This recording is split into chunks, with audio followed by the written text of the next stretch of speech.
I work across being a practicing artist, a theorist, and a curator. And probably only being an artist was actually planned. In the sense, as I said in the written answers,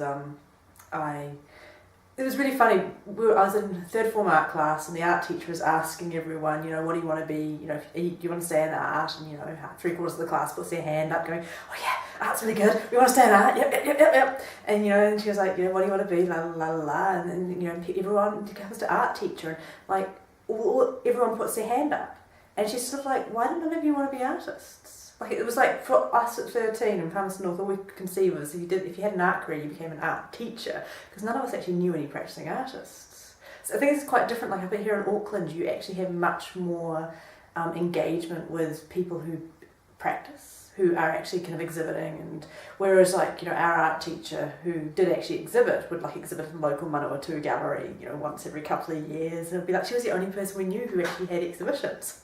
She was an art teacher.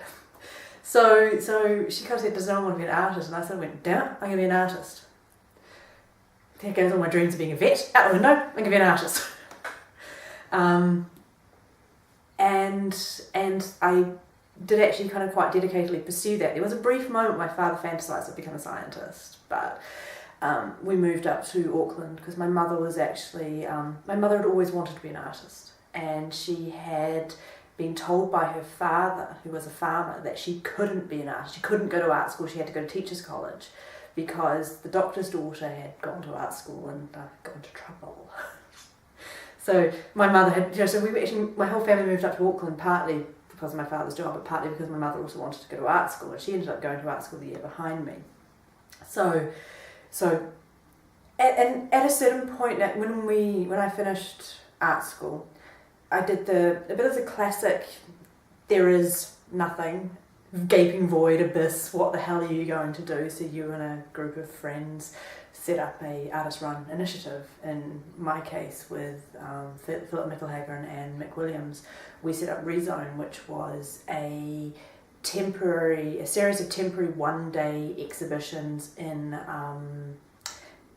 unoccupied spaces. So Philip had a friend, Philip has lots of friends, Philip had a friend who was a property developer who had loads of vacant property, including the Grey Street car park, and he had stuff downtown, he had stuff out on Portage Road and in Avondale. And so we started curating a series of one-day exhibitions. And so of course, with all artist-run initiatives, you curate yourself in, but to make it look more credible, you curate other people in. And so it doesn't look like it's just you and your friends, even though it's just you and your friends. And that's how I kind of started sliding into this sort of curatorial practice, because for me, curatorial practice is very much around enabling. I'm very much interested in enabling new work.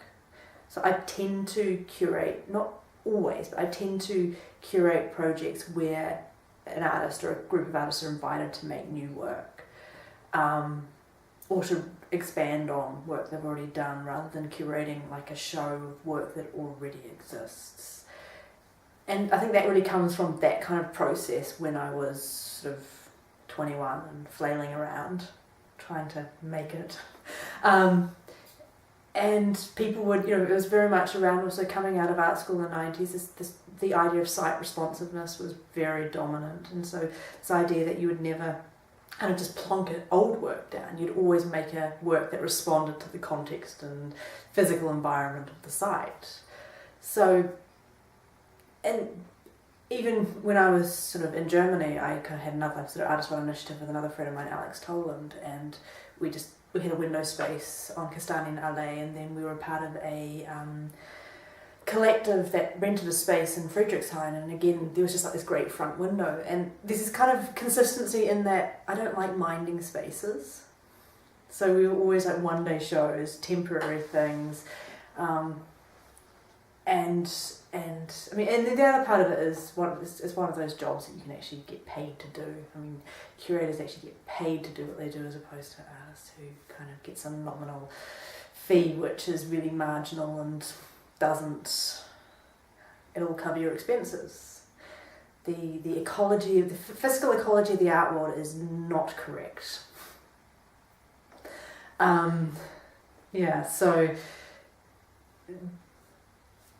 I always find it really ironic that I spent the last 4 years working for St Paul Street Gallery, and that I earned my money from administering to art as opposed to making art.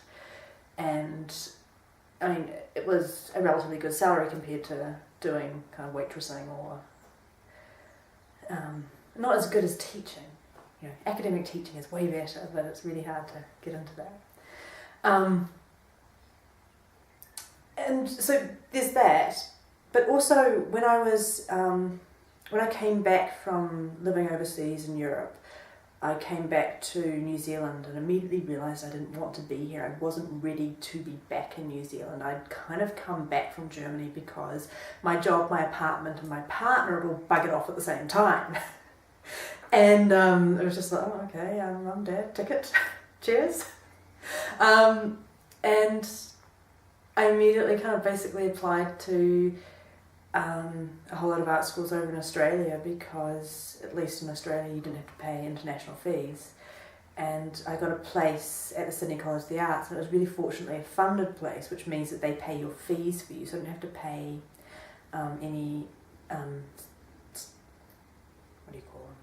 Studying fees, whatever they're called. And so I started my masters, and I was doing my masters, and I've always been very strongly interested in theory.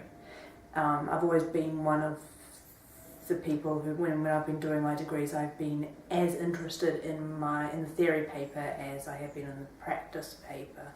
And for me, that two ways of talking about your ideas. They're not identical ways, because I mean, you don't want to just kind of illustrate your art with your theory, or theory with your art, but where writing in a kind of academic theoretical manner is very explicit. You actually have to kind of really lay it out and articulate it and argue why something is, whereas talking about something with art is very implicit. You're often, I mean, you're often kind of implying or suggesting or trying to open up an idea without actually didactically telling people what it is, whereas with the theory you're kind of much more, this is what I think, and this is all the other people who agree with me, and these are the other people who are wrong. And so I realised that what I wanted to do my thesis on, I mean, it was a sort of thesis practice paper, was really ginormous, and I couldn't work out how to squiz it down. And it was at this sort of point where I think Sydney College of the Arts, I mean, it's at that kind of point with the PhD where it's quite new. It's only been going for about 4 or 5 years. You know, they don't have an enormous number of students doing it, so it was really easy for me to just kind of make an application and switch on over to doing a PhD. And I actually spent more time, I think, writing the thesis than I did making the work, because at that time I'd been making work for at least 10 years. So making work was actually something that I could not necessarily conceive of fast, but I could realise relatively quickly, whereas the writing was and still is tortuously slow. And there we go. I did a PhD, and I ended up kind of really enjoying and being stimulated by the writing around kind of ideas and theories as much as the making of work.